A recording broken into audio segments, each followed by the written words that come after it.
buenos días, Puerto Rico y el mundo. Soy Carmen Enit Acevedo y estamos en Bonita Radio. En Esto es lo Último. ¿A qué hora? A las 11:01 de la mañana.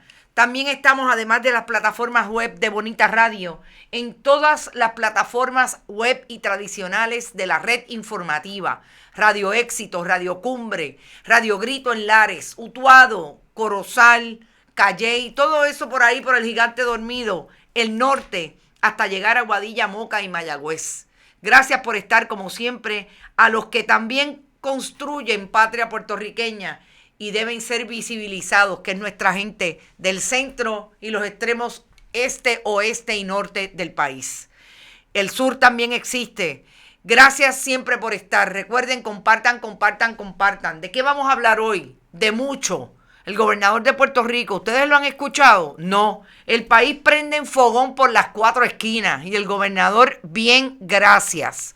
Vamos a hablar sobre lo que está pasando en la lucha ambiental. Hay una marcha convocada desde muchos sectores el 7 de julio. Vamos a hablar también de lo que dice la coalición científica y una de las personas que más promovió el discurso mediático a través de la pandemia, que es uno de los que se esfuerza desde Estados Unidos, desde la diáspora puertorriqueña, científico, para seguir hablando desde la ciencia con relación al COVID-19 y la pandemia. Vamos a hablar también del presupuesto, el presupuesto más odiado por los cabilderos por la estadidad. ¿Dónde están esos muchachos y esas muchachas? Mayita, Melinda, la desarticulada, como le dice Mac Scott, no sabemos. Luis Lefranc Fortuño, ustedes lo han visto, ni en la casa lo han visto. Vamos a hablar también de la diáspora puertorriqueña como un representante allí en el gobierno de Joe Biden, el secretario del Departamento de Educación, lo que significa que un jíbaro de Aguada venga a Puerto Rico como secretario de Educación y en lo que se convierte. Vamos a hablar un rato en el último tema de este programa.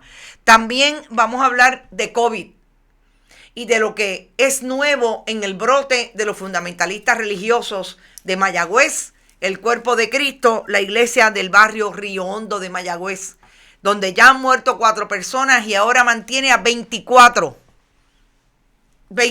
personas hospitalizadas después que decidieran obedecer lo que les dijo su líder religioso, el pastor que murió por el COVID-19, Joel Seda Colón. Vamos a hablar de todo eso, pero antes compartan. Recuerden, vayan a bonitasradio.net. Allí pueden donar a través de PayPal y tarjetas de crédito.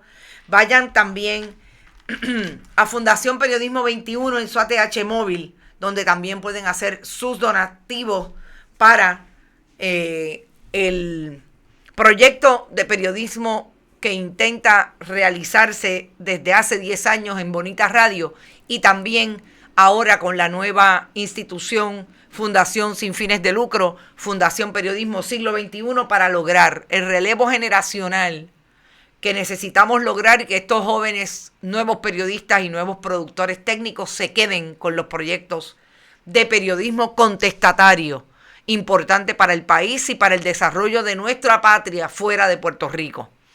Ahí también está Fundación Periodismo Siglo XXI recibiendo cheques o giros postales a nombre de la Fundación, PMB 284, P.O. Box 19400, San Juan, Puerto Rico, 00919-4000. También vayan a Bonita-Radio en Twitter, Bonita Radio en Instagram, iVoox, iTunes y Spotify. Allí están todos nuestros programas tipo podcast y en YouTube los recibe como una premiere cuando empieza este programa en video y audio.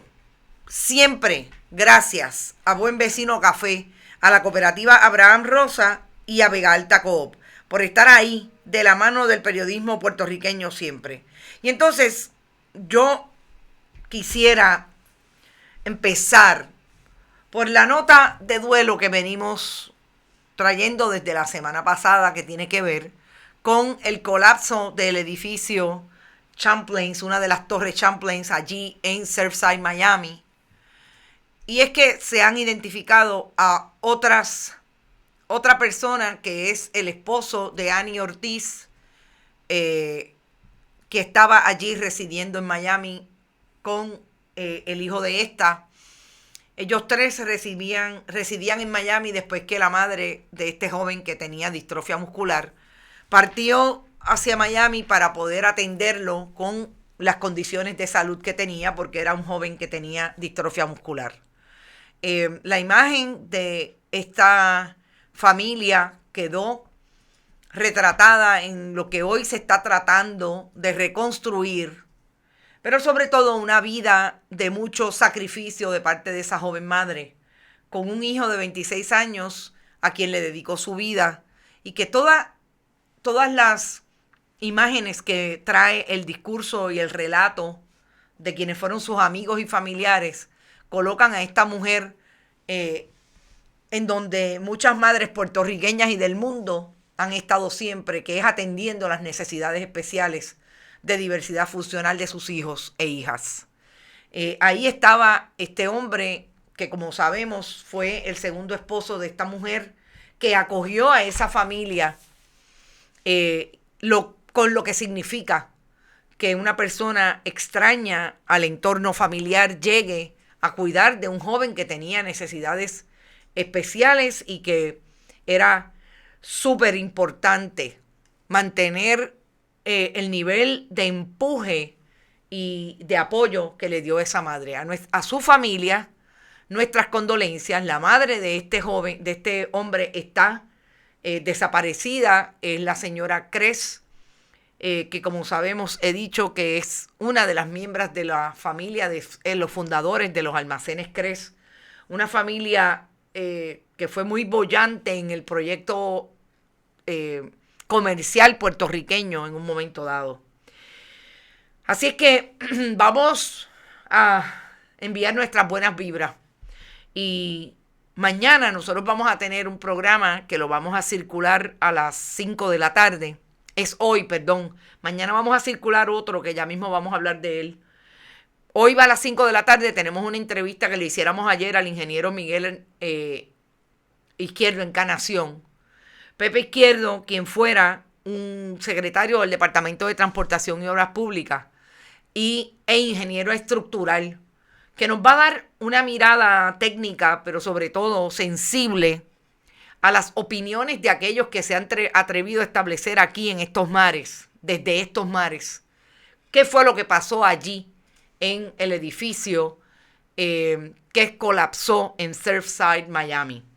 Y sobre todo vamos a llegar al final a una interesante noticia que nos da el ingeniero Izquierdo, que tiene que ver con el proyecto del gobierno de Puerto Rico, o el no proyecto que tiene para salvar las escuelas del sur y ponerlas en condiciones. Porque, como bien dijera el ingeniero, no todas las escuelas en Puerto Rico tienen problemas graves para ser reconstruidas y puestas al día en términos de los códigos de construcción. No todas, pero el gobierno de Puerto Rico, a saber por qué, lo dejo a la imaginación de ustedes, quiere hacer una rehabilitación del 98%, y eso lo cataloga el ingeniero Izquierdo de irresponsable, porque las que están podrían tardar, las que tienen necesidad, que deberíamos estar mirando primero para atender la necesidad puntual de los estudiantes y las estudiantes del sur, pueden tardar hasta un año en reconstruirse. Imagínense si vamos al 98%. Pero este es el gobierno del 32% desde el Ejecutivo. Y esa irresponsabilidad, dijo el otro día el secretario interino del Departamento de Educación. Mariel Rodríguez Caloca está por ahí. Dice: fortaleza para su familia y amistades. Me identifico. Mi hermano es paciente de distrofia muscular. Gracias, Mariel. Gorbea Berrocal, perdón. La confundí con Mariel Rodríguez Caloca, que también debe estar por ahí. Margarita López dice: el crimen del derrumbe del edificio de Miami es responsabilidad total de la industria capitalista, de la explotación de creación de viviendas lujosas apropiándose de las playas. Es interesante lo que plantea el ingeniero, y los convido a escuchar detenidamente esa entrevista hoy, porque realmente creo que arroja mucha luz desde el sosiego, desde la mesura, incluso con información técnica de quiénes son los que están hablando desde estos mares y quiénes son los que hablan desde aquellos mares que conocen y son peritos en el área. También está por ahí Robert Baldwin, como siempre, se protege de la demanda a su herencia, dice Robert Baldwin, no me imagino de quién está hablando. Vi al hijo del pastor decir que su padre no le dijo a sus feligreses que no se vacunaran. No tomó en cuenta cómo su opinión podría impactar a una congregación. Vamos a ese tema, porque ese es el tema que nos ha acompañado durante todos estos 3 días, siendo Bonita Radio el único medio que logró la identificación total de los pastores que en efecto son los que hablan desde la conspiración teórica y trajeron a una congregación de 35 personas en el barrio Río Hondo a cuestionar la ciencia y dejarse llevar por lo que establecían estos pastores, Iris Orona y Joel Seda Colón, para no vacunarse, lo que provocó que por lo menos entre 28 personas de las 35, 28 personas de las 35 que ocupan esa feligresía importante, 28 de 35 estén contagiadas con el COVID, 4 de ellos ya hayan muerto. Y el último, el número 24, es un bebé de 7 meses. Esa es la última información. Joel Seda Colón murió, su hermano Gilberto murió, Iris Orona Colón entiendo que no, que está, Iris Orona, perdón. Judith, siempre, como le cambio los nombres, perdón doña Judith, usted es Judith Orona. Judith Orona, entendemos que no sabemos si es una de las contagiadas, pero esta congregación no quiso cooperar con las autoridades del Departamento de Salud en el momento que se fue allí a establecer que allí había un brote. Y eso lo resiente la comunidad de Río Hondo, que está ahí hablando con diferentes colegas periodistas y le han dicho que lo que debió pasar es que dijeran la verdad y manejaran el asunto. Porque como ellos bien dicen, hay personas que podrían estar pululando por el barrio, infectadas por COVID porque van a esa iglesia. Pero eso parece no importarle al fundamentalismo religioso. Y yo voy a entrar en lo que me parece es el silencio cómplice de Proyecto Dignidad, que se vende como un proyecto cristiano, que se vende como un proyecto político partidista que vino a salvar a Puerto Rico. Y allí están Joan Rodríguez Bebe y Lizy Burgos, sin decir una sola palabra de la irresponsabilidad que ha cobrado la vida ya de 4 personas y mantiene a otras 24 positivas al COVID y 9 de ellos hospitalizados. Eso hay que decirlo con todas las letras. ¿Qué facilita se pone Lizy Burgos cuando, sin que nadie se lo pregunte, como ella ve fantasmas de la comunidad LGBTIQ donde quiera que se para?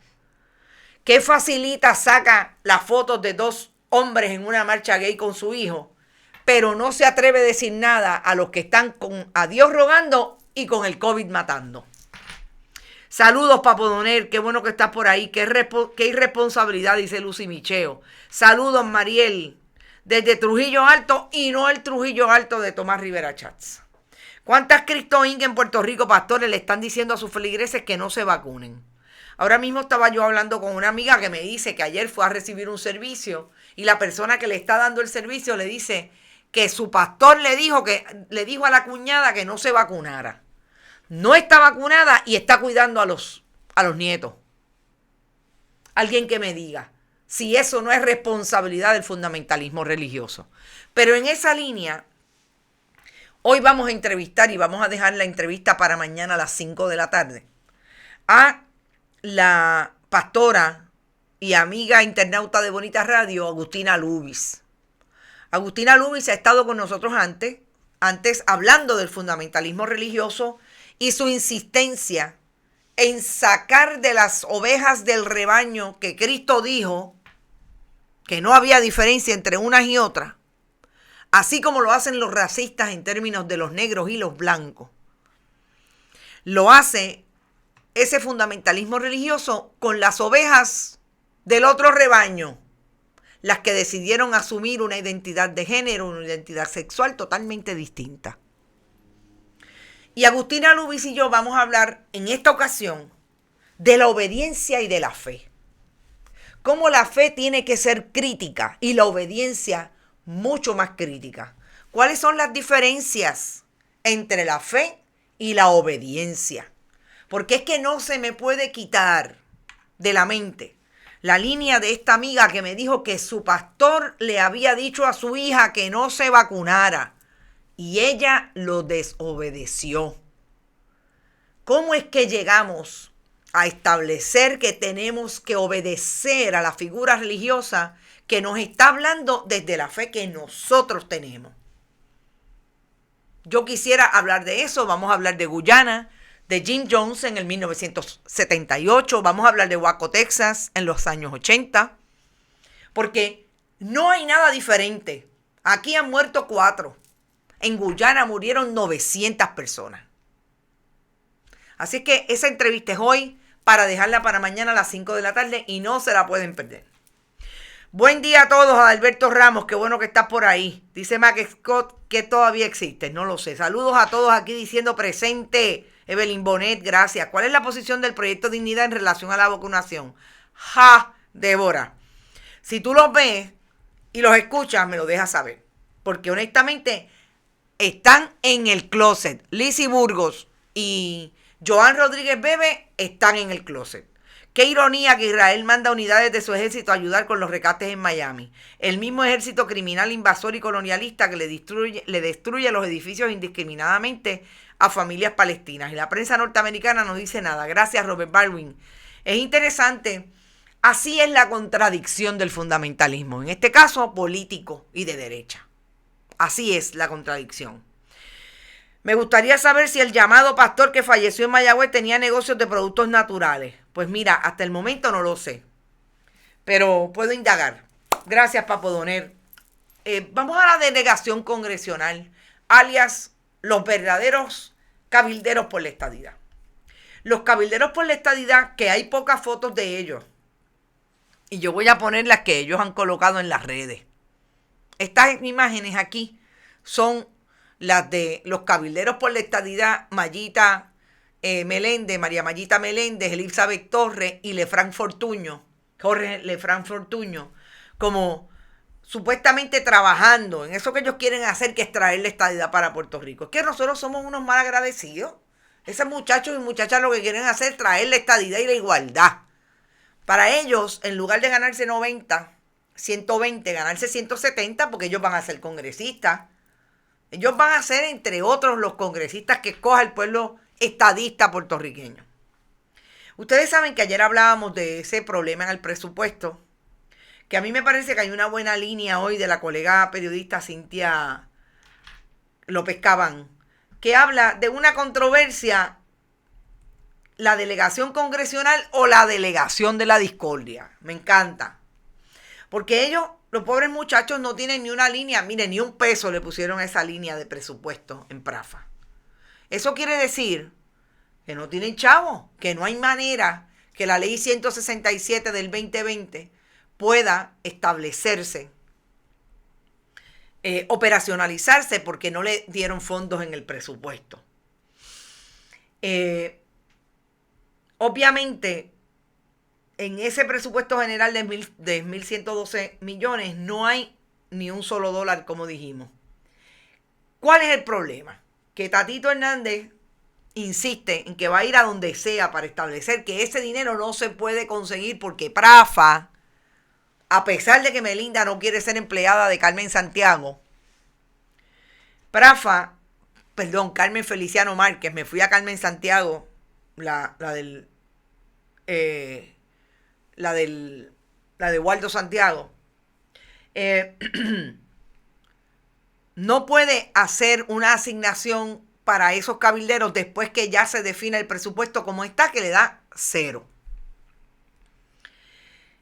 Con la aprobación del presupuesto, la controversia con Melinda es académica, porque la política pública del gobierno de Puerto Rico y del plan fiscal es que no se va a costear. Eso, dice él, yo digo, es embeleco.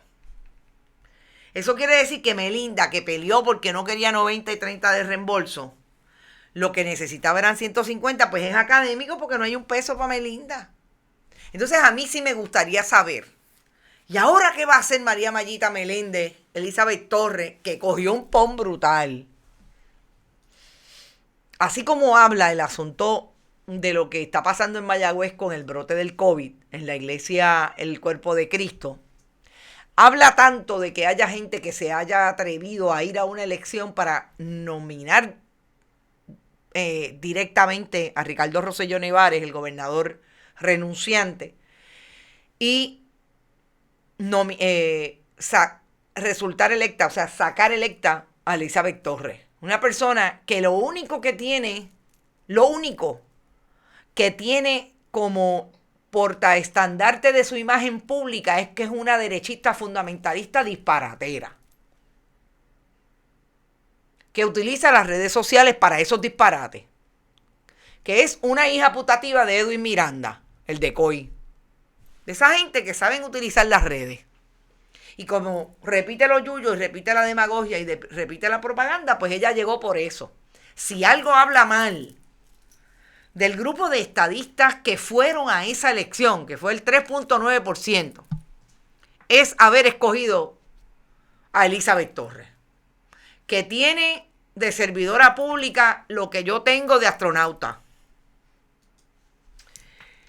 Y entonces dice Hernández Montañez, esto pasó a ser algo de la Junta y se alinea con el plan fiscal, porque la Junta siempre dijo que no habían chavos para los cabilderos. En ese sentido, Rafael Hernández Montañez le dijo la verdad al país. Pues sí, yo me voy a alinear con la Junta para no darle chavo.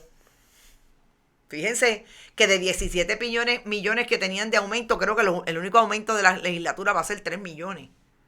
Le bajaron 14 millones. Ya el gobernador no puede argumentar que se trata de una excepción por el asunto del estatus e invocar esas leyes que la pasada legislatura aprobó para cederle facultades. Ya no hay argumento, según el presupuesto aprobado, eso es un gasto innecesario que la Junta no aprobó. Decidió Rafael Hernández Montañez apegarse a la Junta de Control Fiscal para sacarle los dos ojos a los cabilderos por la estadidad. El detalle es que Rafael Hernández Montañez está siendo estratégico y aparentemente le está saliendo bien porque el pueblo no quiere los benditos 6 cabilderos por la estadidad. Vamos a poner esto vis a vis el aumento de los funcionarios del sistema correccional. ¿Quiénes son los que se merecen un aumento? Usted y yo podemos tener todas las diferencias del mundo. Con un oficial correccional que puede ser antipático a la hora de imponer el juicio allí en el lugar donde se criminaliza la pobreza, como es el sistema correccional en Puerto Rico. Y eso es una aseveración que puede tener muchas profundidades y habría que entrar particularmente en ese asunto. Aquí hemos hablado a través de estos 10 años, yo creo que en más de 15 ocasiones, yo, el colaborador de Bonita Radio, Ariel Nazario, desde su programa La Previa, con un ex secretario del Departamento de Corrección, en aquel momento Administración de Corrección, que nos los ha dicho Lorenzo Villalba, de todas maneras. Puerto Rico criminaliza la pobreza y los que están allí, el perfil de los que están en las cárceles de Puerto Rico son los pobres. Y por ahí está Lilian Ferrer. Un saludo, Lilian, siempre gracias por tu apoyo y gracias por esas imágenes que nos envías siempre de puertorriqueños disfrutando y compartiendo la importancia de Bonita Radio en sus vidas. Si eso es así, vamos a decir, ¿quién se merece un salario decente para trabajar? Los oficiales correccionales que están ahí manejando la violencia desde sus vidas porque si vamos a hablar del perfil de la persona que está allí en las instituciones penales, ni hablar del perfil del que llega a ser un oficial correccional. Y ahora dicen, Jesús Santa dice en la Cámara de Representantes que van a encontrar dinero en el presupuesto para ese aumento. Específicamente dice que en el caso de el presupuesto de corrección, la Comisión de Hacienda anticipó que la propuesta financiera validada el lunes por la Asamblea Legislativa podría sufrir enmiendas en septiembre para conceder el aumento. Si a mí me preguntan, si tú tienes la posibilidad de darle dinero a alguien, ¿a quién tú se lo das? Si yo le hago la pregunta, ¿por qué el gobierno no hace una encuesta? Tanto que le gusta a los canales tradicionales, los medios tradicionales hacer encuestas. Hagan una encuesta. ¿A quién se lo dan? ¿A los 6 cabilderos de la estadidad, por la estadidad, o a los guardias correccionales? Yo estoy segura que van a decir a los guardias correccionales. Esa gente por lo menos trabaja y se faja.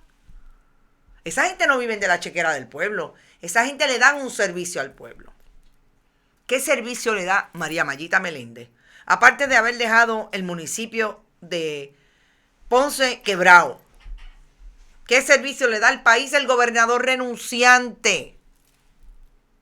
La premisa desarticulada, citando a Mac Scott. Melinda Romero, que ha tenido menos estudios que un muchacho de segundo grado. ¿Y qué servicio le da al país con la chequera del pueblo Jorge Lefranc Fortuño? Yo creo que está más que claro. Y si no es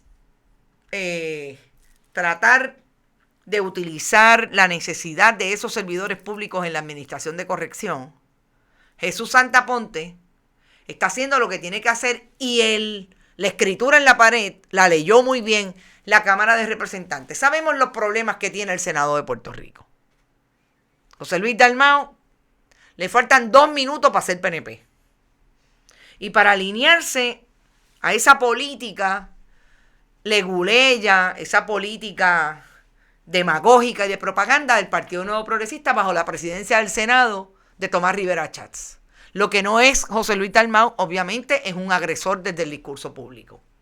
No lo es como lo es Tomás Rivera Chats, abrasivo, homofóbico, misógino, hostil para cualquier audiencia pública.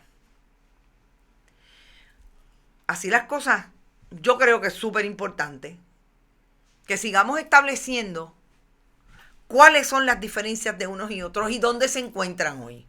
Me encantaría saber qué piensa el sindicato de corrección con relación a si ellos merecen ese aumento versus los cabilderos por la estadidad, porque sabemos, y aquí es que la puerca entorcha el rabo, como lo mismo que plantea Robert Baldwin, con la contradicción de quiénes son los que ayudan hoy a rescatar a las personas que son parte de la tragedia de los edificios, del edificio Surfside en Miami.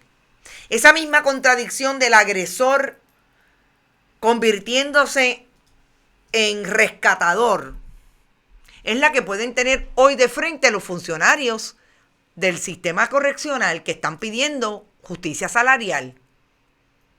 Porque ellos son parte de los que piensan que la estadidad debe llegar y que votan por el partido de gobierno, porque allí está entronizada el mal llamado comisionado de barrio, la comisionada de barrio en las agencias públicas. Vamos a ver qué pasa con esto. Entonces, vamos a la última, no es última nota. Esta es bien buena. Vamos a Eliezer Molina. Ustedes saben que ayer Eliezer Molina tenía su día en corte como un inicio de la vista preliminar ante el juez Hassan El Musa, porque el fiscal Gilberto Rodríguez, entre otros, y la fiscal Zilda Rubio Barreto insisten en llevar a Eliezer Molina, a Miguel y a rayo. No entiendo mi letra. A Jeremy Rosario, a Jeremy Vélez Rosario y a un tercer acusado, Miguel, como victimarios por el delito de escalamiento de un área donde se está construyendo la famosa piscina en la zona marítimo terrestre del condominio Sol y Playa en Rincón. Pues ayer hubo vista. Pero interesantemente, allí los abogados, entre ellos el licenciado Juan Antonio Correger, la vista empezó a las 3:15 de la tarde en el Tribunal Sala 403 de Aguadilla. Los fiscales insisten en llevar ese caso de escalamiento contra estos 3 acusados, a pesar de que el escalamiento agravado que le están imputando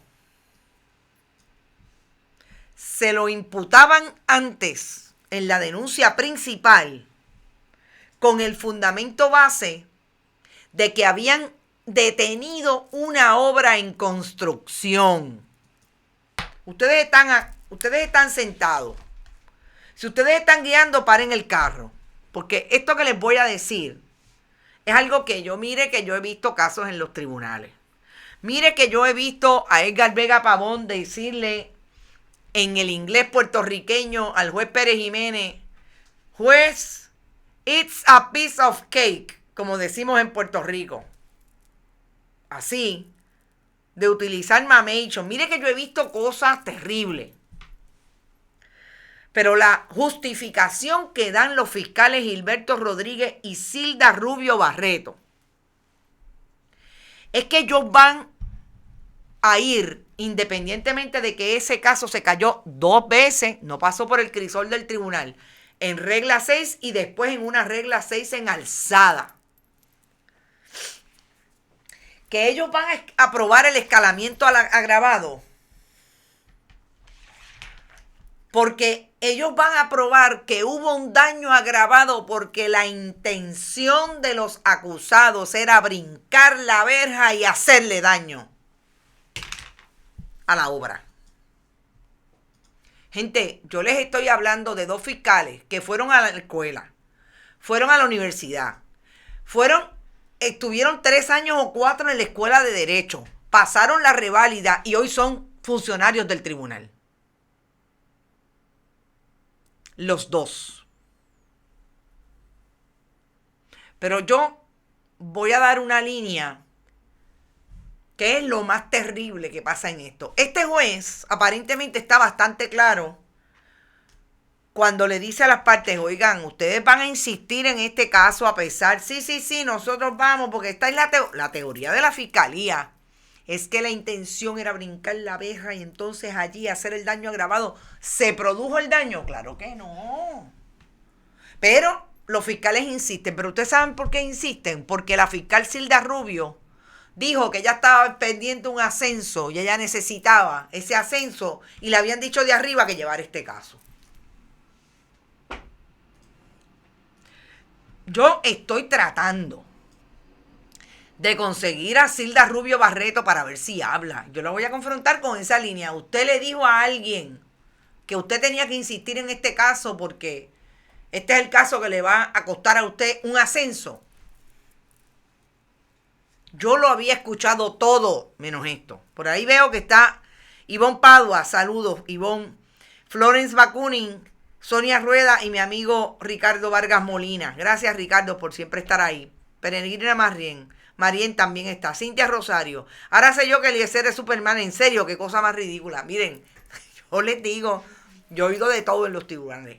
En los tribunales de Puerto Rico yo he visto vistas que yo me tengo que salir porque la risa que me da, los jueces casi me botan porque estoy riéndome. Pero como esta teoría, no, como esta teoría ninguna. Saludos, Javier González.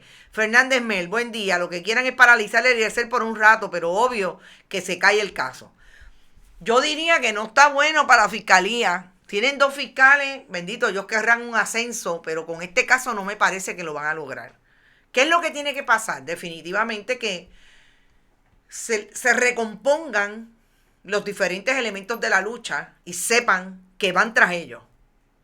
Uno siempre tiene que pensar, y no es paranoia, que cuando uno le lleva la corriente, la contraria, a la corriente oficialista, van a ir detrás de una. Yo siempre le digo a mis contables, y en el caso de los proyectos que tenemos ahora mismo en ciernes, que siempre tenemos que pensar que cuando Hacienda coge el teléfono y nos llama, es que nos quieren esbaratar. Así es que si Hacienda a mí me dice que yo debo 10 chavos, yo le demando 20. 10 para los cabilderos de la extravidad y 10 chavitos de los que ellos dicen que yo les debo. Porque es que van detrás de uno. Porque una está hablando en contra de lo que ellos no quieren romper. De la zona cómoda en que vive la oficialidad. Pues lo que tiene que pasar es que la lucha se recomponga y se reestrategice cómo es que van a ir a llevar las diferentes luchas a través de las comunidades y de los focos y de los fogones prendidos que tiene el gobernador del 32%.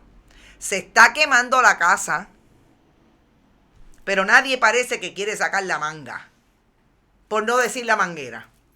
Por eso el pueblo no cree en el sistema judicial por estas barbaridades. Casos contra Eliezer son traídos por los pelos, dice Mariel Gorbea. Ahora Eliezer tiene superpower. Juego sucio e inmoral de estos malandrines. Eliezer es padre de familia, es así. Y entonces, Cassandra, saludos. A falta de pruebas reales se las inventan, dice Papo Donel. Silvia Ruiz, wow. Fiscales que nos avergüenzan, bajuno. Saludos, Silvia, qué bueno que estás por ahí. Saludos, que la diáspora de San Diego. Sara Meléndez también está. Los fiscales son inventores expertos en teorías de conspiración. Lo hacen para justificar sus puestos y alargan los casos a propósito. Saludos, Edith, de Country para el Mundo. Daniel Vega, harán todo por desprestigiar y detener a Eliezer. Pero entonces, ¿qué hace? Daisy Sánchez comenta, nada me sorprendería que ese caso encuentre el oído de un juez. Hassá el Musa parece que está bastante claro y sabe derecho. La información que tengo es que le preguntó a los fiscales, vengan acá, acérquense al estrado. Y ya les preguntó, ¿ustedes van a seguir con esto? Ahí fue que surgió la teoría y le dijo, aléjense, pruébenme la teoría esa, porque imagínense, eso es una vista preliminar. Tantos casos pendientes y ellos fabricando uno, así mismo. ¿Y dónde se concentra la lucha entonces? Están planteando diferentes organizaciones como que se haga una sola lucha desde los diferentes sectores. Y es una manifestación contra el desastre ambiental en Puerto Rico, que dicho sea de paso. Y vamos a quedarnos ahí para que la gente lo tenga claro y le pueda sacar fotos. Esta es la marcha del 7 de julio frente al Departamento de Recursos Naturales y Ambientales. Rafael Machargo, ¿ustedes lo oyen? Hay circulando una comunicación de una aplicación que se conoce como change.org, que trae diferentes firmas para que se limite el nombramiento de los diferentes, o no se apruebe el nombramiento de los diferentes elementos que se están tratando de sentar en la Junta de Planificación, que son elementos totalmente pro desarrollo, pro redesarrollo, sin importarle nada. Esto es súper importante y ya hay un planteamiento de que sea una sola lucha. Todos vamos para allá, pensando en que lo que hay que denunciar es la crisis del cambio climático. Que se vaya Rafael Machargo, las playas son del pueblo, queremos sol y fuera la AES, que como ustedes saben es la carbonera de ceniza, de basura. Esto es súper importante porque ahí es como se concentran los diferentes fogones. Y yo me imagino esa marcha o esa manifestación, allí todo el mundo encontrándose. ¿Y tú de dónde eres? De Rincón. ¿Y tú de dónde eres? De Isabela. porque esto está por las 4 esquinas del país. Eso es lo que hay. Todos a la manifestación, dice Isabel Delgado. Que se preparen los fiscales, pues demandas civiles por violación a derechos del ciudadano son instrumentos defensores de sus abusos. Así es, Margarita, gracias por estar. Eduardo Ortiz, el plan es quedarse con Puerto Rico y el puertorriqueño sea nómada por el mundo y destruir nuestra cultura. A nosotros no nos pararán de decir y denunciar lo que tenemos que decir, denunciar, contextualizar sobre todo las luchas que está dando el pueblo. Y por eso siempre hablamos de que el periodismo tiene que ser incisivo, el periodismo tiene que ser consecuente con las luchas que dan los diferentes sectores para vivir una vida de mejor calidad y en un país y un contexto democrático. No puede haber desarrollo económico en un país donde sus instituciones no son transparentes, donde el sistema judicial tiene que recibirlo todo y todavía ahí hay dudas, como pasa con la información pública. No es posible. Tiene que haber desarrollo económico en un país que sea democrático y que sus deficiencias, las deficiencias de ese sistema democrático, se atiendan de cara al sol, de frente. Y para eso los tribunales son fundamentales. Y como última información, sí, voy a traer algo que es importante para el país, porque nosotros tenemos una diáspora puertorriqueña que, como siempre hemos dicho, hace patria donde quiera que se encuentre. Y en este momento está el secretario del Departamento de Educación de Estados Unidos, administración Joe Biden, un funcionario que aparentemente viene del sistema público de enseñanza, entre otras, en Connecticut, que obviamente ha hecho trabajo político porque pertenece a las filas del Partido Demócrata, y de allí salió para llegar a ser el secretario del Departamento de Educación. Hay un planteamiento, me parece que es bien importante traer y establecer que este funcionario fue trató de atender la visita que hizo oficial a Puerto Rico desde el punto de vista de una reunión con empleados del sistema, entre ellos maestros, que plantean que necesitan justicia salarial y también, lo que es más importante, que se asista a la puesta al día de los sistemas tecnológicos en las escuelas.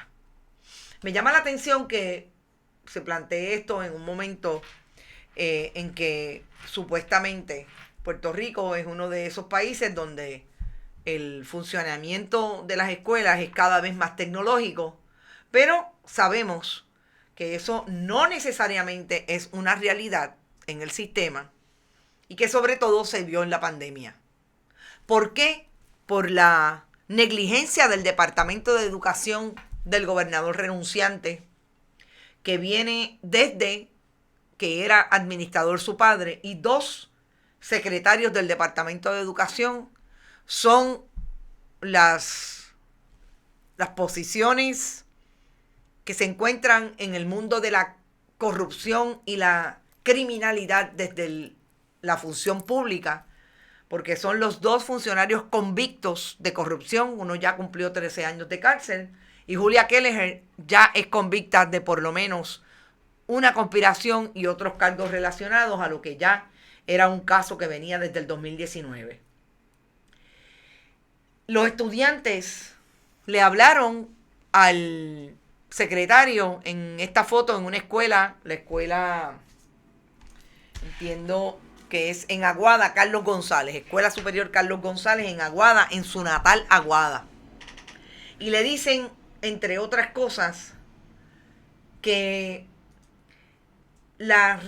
previo a la transición, a la transformación a la educación virtual, una joven, Yenitza Ortiz Cabán, le había dicho que nunca había tenido acceso a una computadora. A mí me hubiera gustado que Pedro Pierluisi hubiera estado allí, porque esta gente del PNP se creen que todo el mundo en el país tiene una computadora. Es posible que todo el mundo tenga un teléfono inteligente, desde el punto de vista de lo que se conoce como smartphone, como dirían en country. Pero computadoras, hay lugares en Puerto Rico donde no hay acceso.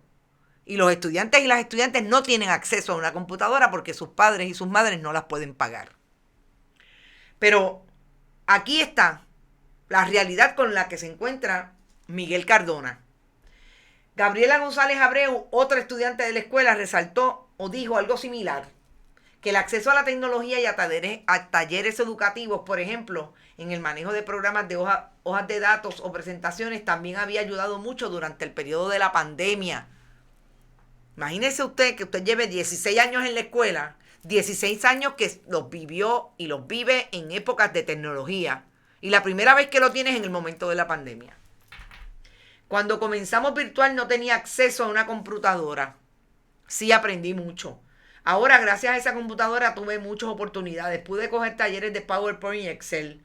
Queremos volver presencial, pero queremos mantener esas cosas buenas como la tecnología. El secretario de Educación definitivamente escuchó. Saben que liberalizó los 3.800 millones en fondos federales para el sistema.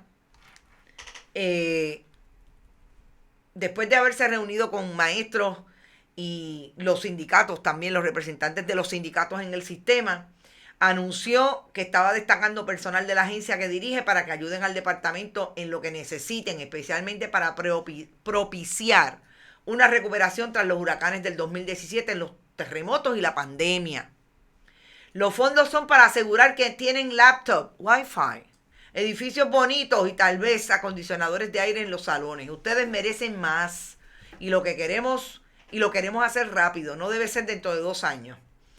Dice que los maestros también habían hablado de los principales retos que encaran. Roberto Feliciano, maestro de estudios sociales, habló de las mejoras de la infraestructura. Ginel Montalvo, maestra de español, un reclamo de justicia salarial y especialmente en el contexto de atraer una nueva generación de educadores a la profesión. Excelente. Creo que no hay nadie en este salón que pueda estar en desacuerdo contigo, dijo el secretario.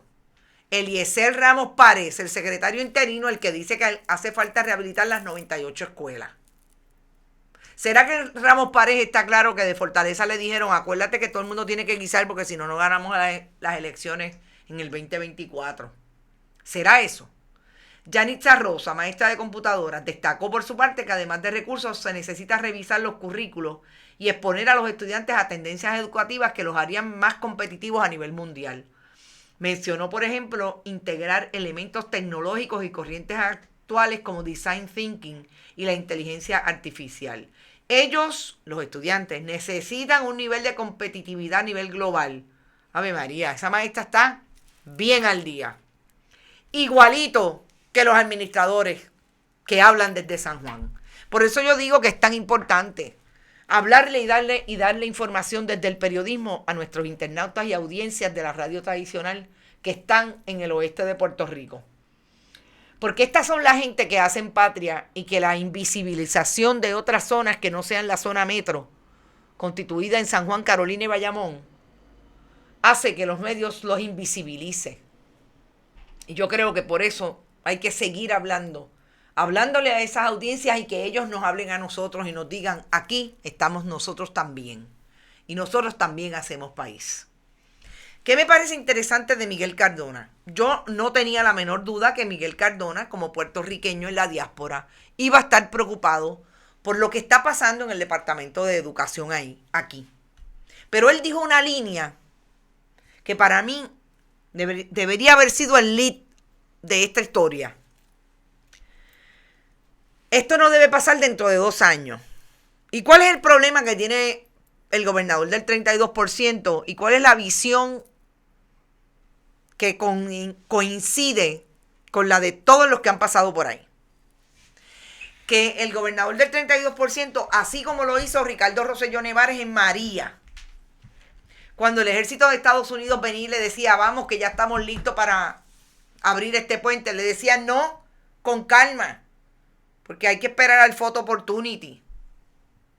Lo que quiere el gobierno del 32% desde el Ejecutivo es esperar 2 años para que esté más cerca de las elecciones, para que la gente vea el photo opportunity de cuando entregó los aires acondicionados en la escuela, de cuando le puso seguridad, de cuando le arregló las columnas cortas. Eso es todo lo que está detrás de detener las ayudas en las escuelas en este momento para hacerlo bien cercano a las elecciones. E igualmente ahí puede encontrar un problema Miguel Cardona, que se dé cuenta que los 3.800 millones que liberalizó no los gasten hasta el 2023, porque en el 2024 hay elecciones. Así es esto, Miguel Cardona. Así que ojo, esa gente que usted va a tener trabajando aquí, o bien cerca de los administradores de aquí, ponga el oído en tierra.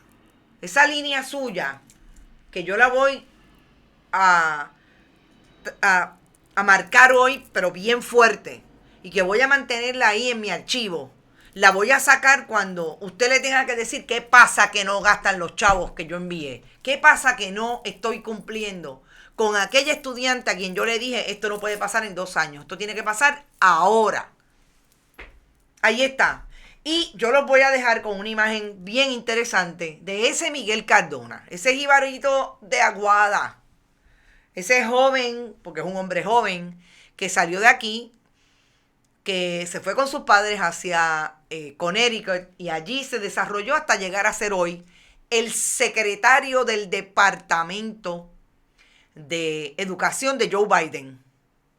Él cogió y allí en su natal Aguada había un bembé y dijo, voy para allá arriba. Aquí los dejo con esa imagen, pero los voy a dejar con el video.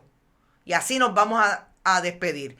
Esta es la diáspora puertorriqueña que está haciendo un trabajo político en sus comunidades allí en Estados Unidos. Que hace un trabajo político al punto de que llegan a estas posiciones en favor de sus comunidades. Si es así el caso de Miguel Cardona, lo veremos en el camino. Pero esto es de lo que se trata, hablarle constantemente a la diáspora puertorriqueña. Porque están haciendo país, porque hacen patria.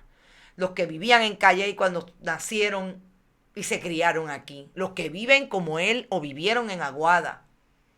En cualquier parte de la esquina entre las 2 islas municipios igualmente, Culebras y Vieques, la gente que se fue hace patria puertorriqueña y por eso nosotros insistimos en hablarle. Los dejo con el video del secretario del Departamento de Educación de Estados Unidos, Miguel Cardona, puertorriqueño, en un repique de bongo, que es lo más que podemos hacer siempre que queremos, desde nuestra identidad, atender la identidad puertorriqueña. Éxito, no se olviden, compartan. Gracias a todos nuestros auspiciadores. Nosotros siempre seguimos en bonitasradio.net recibiendo PayPal o tarjetas de crédito, tus donativos. Fundación Periodismo Siglo XXI en su ATH móvil. Fundación desde el correo PMB 284, PO Box 19400, San Juan, Puerto Rico 00919-4000. Recuerden, Bonita-radio en Twitter, Bonita en Instagram, Bonita Radio en Instagram, YouTube, iBox, iTunes, Spotify. Y gracias a Vega Alta Coop, a la cooperativa Abraham Rosa y a Buen Vecino Café por haber estado con nosotros. Ahí lo dejo con ese perico ripiado, que es un 6 realmente, en que está participando Miguel Cardona, secretario del Departamento de Educación de Estados Unidos. Hasta las 5 de la tarde.